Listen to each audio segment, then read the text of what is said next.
In here, it's a field of 3-year-old pacing colts in the 2004 Messenger Stake, going for over $340,000.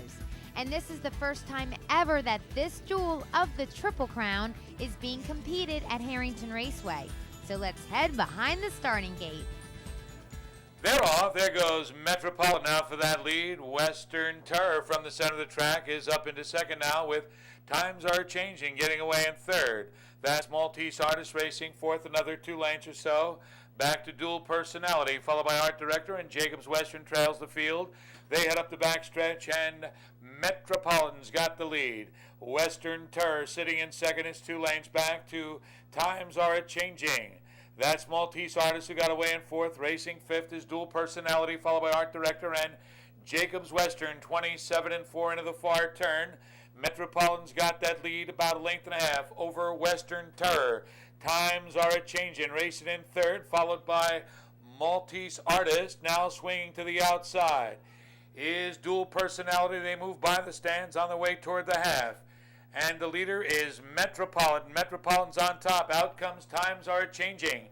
Down at the rail is Western Terror, covered up Dual Personality. With the rail, Maltese Artist. Then comes Art Director and Jacobs Western, 57 seconds. As they move around the first turn, once again, Metropolitan's got it his own way, leads it by about 1 length. Times Are Changing up on the outside now. Western Terror is back to third. Then it's 2 lanes to Maltese Artist alongside. Dual Personality is dropping back. Then comes Art Director and Jacobs Western. They go by 3/4 in 1:24-4, 27-4 now on that third quarter into the final turn. Metropolitan with a 3/4 of a length lead. Sitting on the outside, Times Are Changing. Western Terror just waiting there. Off the rail is Maltese Artist. They're at the top of the stretch. And Metropolitan's got a short lead. Metropolitan, Times Are Changing, still coming on the outside. Metropolitan's got it. Metropolitan in front. The winner, Metropolitan, led the way from start to finish in 1:52-2. And what a big crowd in the winner's circle. We just saw that John Campbell was the winning driver in that Messenger final here at Harrington Raceway with Metropolitan. Now, John is not only the leading money-winning driver in the history of the sport, but also for many years, he's been a top driver at the Meadowlands racetrack in New Jersey. And we're going to find out about a very memorable win that John had up there recently. The Meadowlands racetrack opened in 1976. The original grandstand that was built will be torn down soon, as a new grandstand on the other side of the mile oval is being constructed and will open in late November. During the 37-year history of the original facility, John Campbell has been the winningest driver in the track's history.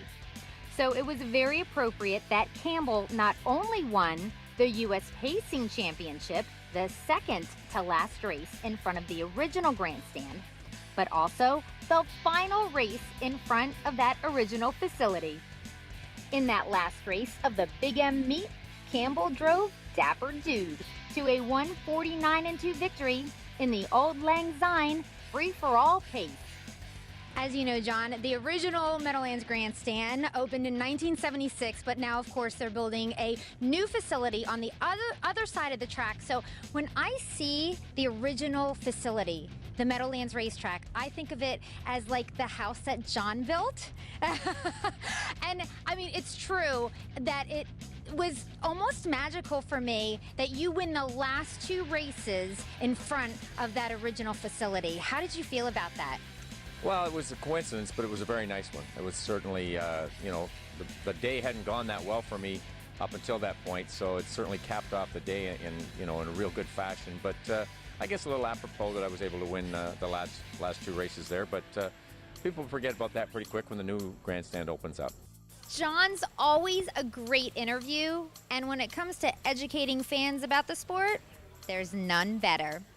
Here's John to answer a few questions about driving these big 4-legged athletes.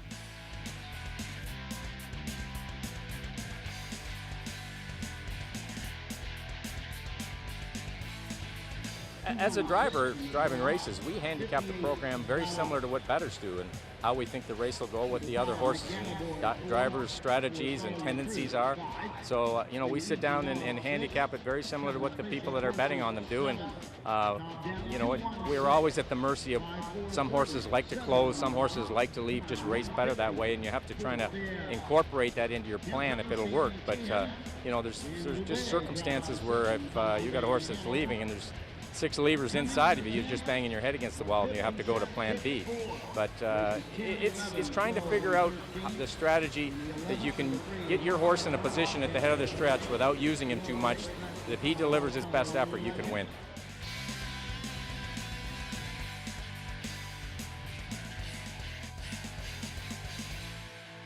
When we're named on more than one horse in a race, it can be a very difficult decision sometimes, picking between horses, picking between trainers. Your number one priority is to try and win the race. However, having said that, there's loyalty to certain trainers that if you're driving 20 horses for him and he gets in with a horse that's maybe a little bit better, but that trainer only has 1 or 2, it's a better business decision for you to take the trainer and stick from a loyalty standpoint.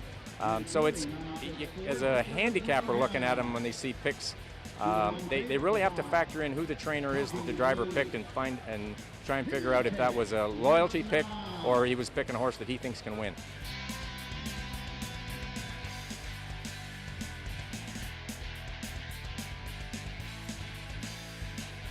When we're sitting in the sulky, the sulkies, the way they hook to a horse and the way the stirrups and the seat is set up, you're more comfortable leaning back.